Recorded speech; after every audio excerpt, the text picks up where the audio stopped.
here today with author Justin Kramon, who is the author of his debut novel, Finny. And Justin, do you mind telling us a little about yourself? Sure. But before you do, I'm sorry, let me tell everyone where we are. We're at the Estia restaurant, which is a Mediterranean Greek restaurant located 1405 Locust, Philadelphia, PA. And Justin, could you tell us a little about yourself?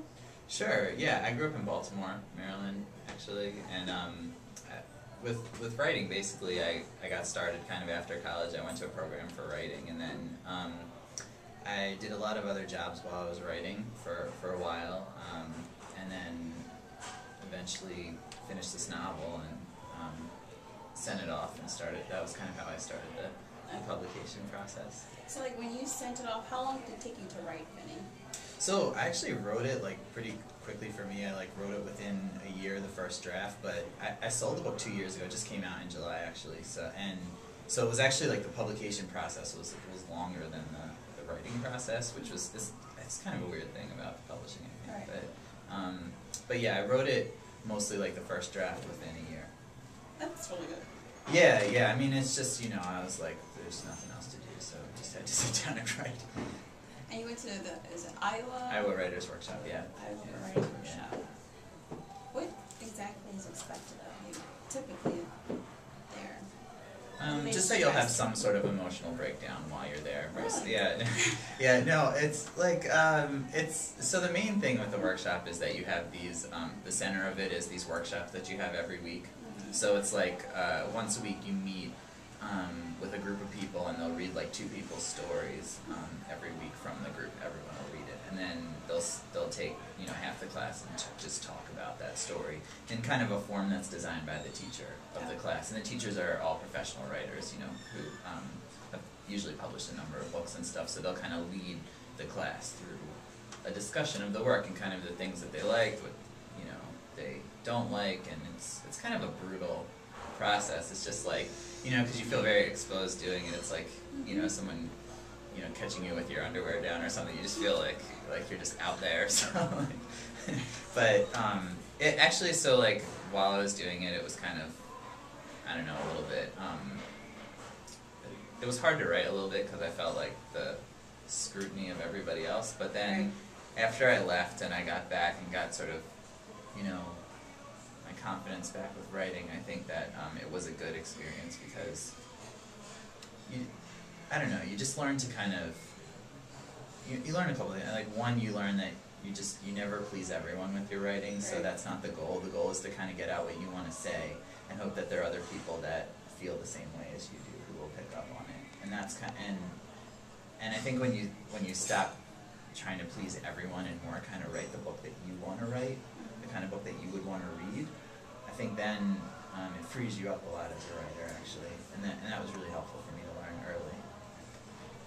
I can totally understand it, because I went to Writers of America, Romance Writers of America, and they would typically read each other's, like you said, read each other's stories, and they would comment on it, and it was just amazing how a group of women would throw out ideas, you know, it would sound better if you did this, and I'm like, yes, wow, that does sound much better, and I wanted to think of it. So it could actually be very beneficial to be surrounded by different ideas. It's good, and I think you also kind of learn to, like, take the things that are useful for you, you know? I mean, because not everything is. The funny thing that you find when you show someone a piece of writing is that two people can have the exact opposite reaction to it, you know? And like, one person can want it to go this way, and the other person will want it to go the exact opposite direction. And I think developing that own sense of like where you want to go yourself is it was a big thing for me, because then I wasn't always worried about trying to make sure that, you know, I was making everyone happy. Right. Yeah. I understand that. And let's see, I have 2 sides worth of questions. Oh, great. Yeah. Now, when I have you wrote 1 side worth of answers. And when you wrote Finny, did you visit all the locations that you mentioned in the book? Yeah, so I've lived or traveled in all the places where Finny visits in the book. You know, I guess you're kind of suggesting that she goes to a lot of places in the book, and she's in the U.S. and in France, and she moves around a lot in the U.S. And so I've either I've spent some time in all those places. Now, like for me, when I'm writing about a place, what I really want to do is capture the feeling that I have about that place. Not as much as like, and this is just for the type of writer that I am. I'm like less concerned with what's on the corner of, you know, like Smith Street and Jenkins or whatever. You know, like getting those details exactly right. For me, the thing that's really important is capturing the feeling about the place. Exactly. Because I noticed that about your book. Because I can't remember what book it was. Cove River Creek or something. I can't remember.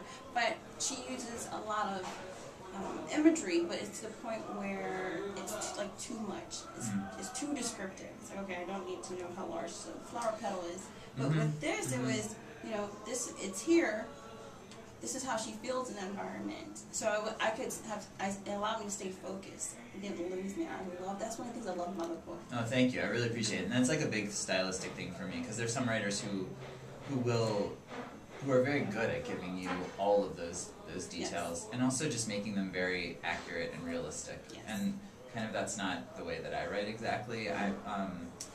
I really like letting the reader sort of like they're looking at the book through a window, you know, so like they can supply a lot of their own background and description and imagination to the book, you know. Yes. And I want it to be, and I feel my feeling is that allows for a more interactive experience with the book, because it allows it to move faster and it allows the reader to think both about descriptions, like you said, but also like motivations for people and stuff. Like a lot of time the way I write, I don't tell you how everybody feels at every moment or tell you everyone's reaction or why they did everything, because I like it to be like the readers, you know, like watching those things. And then it's like the way when you would see a friend, you know, or a coworker do something, and you could say, well, I think she did it for this reason, and then someone else could say something else. I think that in a way keeps the book alive for readers.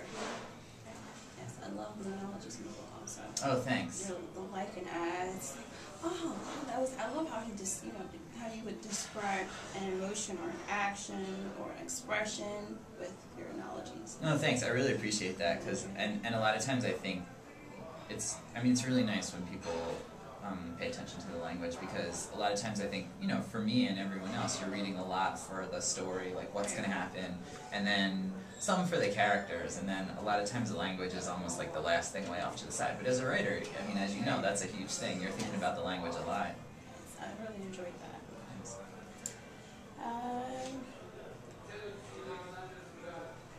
Let's answer these questions. Was it difficult to capture feminine characteristics being a male? Yeah, I mean, it was, I wouldn't say, yeah, writing's always kind of difficult for me. I mean, I feel like I do have, I mean, I sometimes joke when, like, I've been interviewed before that I'm only like 51% male. Like, so it wasn't like that huge of a stretch as it would be for other people. And I feel like I do have a lot of female friends, and that there's, I don't know, I have some maybe, I don't know what it is, access to that point of view on the world. But I think also, it is hard because the writing process is always kind of like tough, figuring out the way someone thinks about the world, someone else, but other than you. But like for me, actually writing from a woman's point of view, there are things that are really helpful about that too, because like we were talking about before about the way that, you know, I'm trying to kind of like pare back the details and not, you know, have too much in there. Like when you're writing about someone who's really close to you, it's hard to know what's important to write about, like which details do you put in, you know, because if it's, you know, all the things that are in your head and that you've experienced and that are, you know, in the world, in your world and all that stuff. But if you're writing from someone else's point of view, what you're kind of thinking is like what's in common between you and that other person is really different from you, you know? And in some ways that helps because I don't have to like say everything I ate for breakfast this morning and like, you know, what I did all, I don't have to put all that in the book because it's not me. Right. And so, and that's what, like, that's to me what fiction is kind of seeing the world through someone else's eyes and kind of trying to find what's in common between that. Should we take a quick break? Yes, we're going to take a quick break. Stay tuned. Alright, we're back with Justin Kramon and his debut novel, Finny. Okay, Justin, I have 7 more questions for you. Good, I'm looking forward to it. First question, how did you come up with the concept of Finny? I guess it was 2 things. I mean, there's like, at the center of Finny is this love story that's between Finny and this young man she meets when she runs away from home, Earl.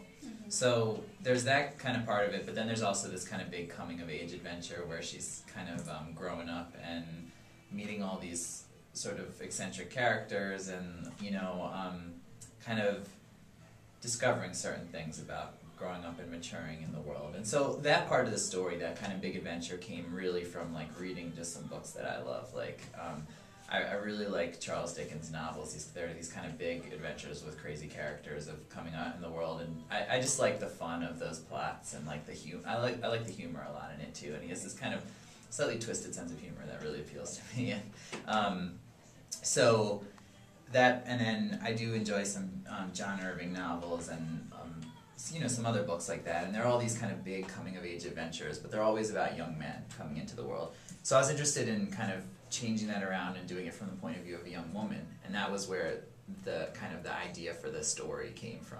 Okay. And then the love story was like, you know, when you're writing, you're trying to just capture certain things about the world, I guess. You know, you feelings that you have. I mean, I think a lot of what writing is trying to find some way to say things that you're not able to say in your everyday life in some way and capture certain feelings. So I have certain feelings about different relationships, about the way it is to be with someone whom you love over a long period of time. I mean, I was with my fiance for, you know, I've been with her for a while, and I've told you we're getting married next year, and so there's this feeling of like when you move apart and then you come back together, which is something that happened with us, and you haven't, you know, seen that person for a long time. You've both experienced things when you're apart, and then the way your relationship kind of changes when you come back together. And that's something that happens again and again in Finny, and a kind of feeling that I wanted to capture. And I think that, and also when you have that with someone, that type of relationship sort of starts to define all your other relationships, because when you get back to that person and you're in a new place, you kind of think about all the things that happen in between. Right.